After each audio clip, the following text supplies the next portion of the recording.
రాజోలులో వెలిగించిన చిన్న దీపం రాజంపేటలోనూ వెలుగుతుందని జనసేన అధినేత పవన్ కళ్యాణ్ ఆశాభావం వ్యక్తం చేశారు.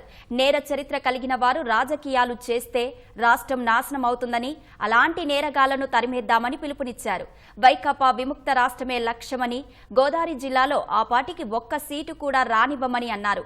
కులాల సర్దుబాటు కోసమే కులాల ప్రస్తావనన్న పవన్ రెచ్చగొట్టేందుకు కాదని స్పష్టం చేశారు.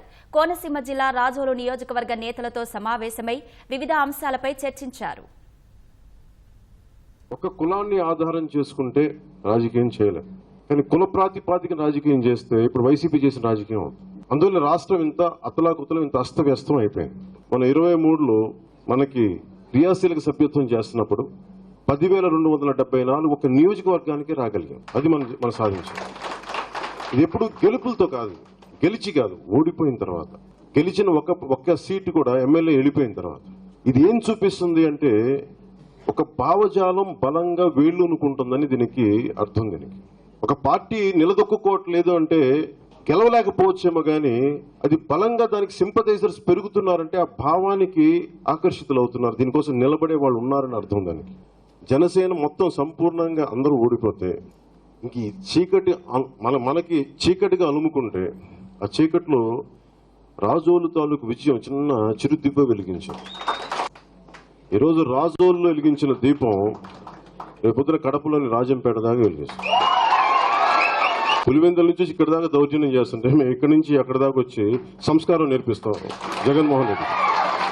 క్రిమినలైజేషన్ ఆఫ్ పాలిటిక్స్ కి నేను అగెయిన్స్ట్. క్రిమినల్స్ రాజ్యాలు వెళ్తే నాకు చిరాగ్గా ఉంటుంది. మీరు పెద్ద మనుషుల ముసుగులో నేరాలు చేస్తా మమ్మల్ని పాలిస్తానంటే నాకు చిరాగ్గా ఉంటుంది. 200 రూపాయలు 500 రూపాయలు తీసుకున్న వాళ్ళు శిక్ష పడద్దు, కానీ ఈ దేశంలో 500 కోట్లు 5,000 కోట్లు దోపిడీ చేసిన వాడు శిక్ష పడదు, ఎందుకంటే వాడే కూర్చొని అధికారంలో ఉంటాడు. ఇది మన దేశం తాలూకు మనకి దౌర్భాగ్యం. అర్ధనారీశ్వర తత్వం అని చెప్పి ఆడపడుచులు గౌరవిస్తాం, కానీ రాజకీయాలు కనీసం మనం 3వ వంతు కూడా ఇవ్వలేకపోతున్నాం.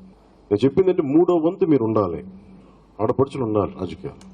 నేను అది మహిళా సాధికారత బిల్లు, రిజర్వేషన్ బిల్ కి ఈరోజు చెప్తున్నా, ఏదో ఒక రోజు నిజం అవుతుంది. దాంట్లో జనసేన చాలా కీలకంగా పనిచేస్తుంది. ఏదో ఒక రోజు అప్పుడు దాన్ని ప్రభావితం చేయడం. వర్గాలు ఉండటం నాకేం ఇబ్బంది లేదు, కానీ వర్గాలు పార్టీ జయించేలా ఉండాలి, కానీ పార్టీని కిందకి లాగేలా ఉండకూడదు. ఎందుకు ఉభయ గోదావరి జిల్లాలోనే ఎందుకు చాలా కేంద్రీకృతం చేస్తున్నామంటే ఎక్కడో చోట మార్పు ఒక చోట మొదలు పెట్టాలి. ఎందుకు ఉభయ గోదావరి జిల్లాలు అనడానికి రాజోలు తాలూకు విజయమే నాకు ప్రేరణ ఇచ్చింది. నువ్వు రౌడీల్ని, క్రిమినల్స్ ని నువ్వు వెంట పెట్టుకొని మమ్మల్ని సగటు మనిషిని నేను బాధిస్తా ఉంటే ఎలా ఎదురు తిరగాలి వీళ్ళకి? You have to have a very very militant approach. కత్తి పట్టుకోకర్లా, కొడవలు పట్టుకోకర్లా, కర్ర పట్టుకోకర్లా, మాటను పట్టుకో, మాటనే ఆయుధంగా చేసుకో.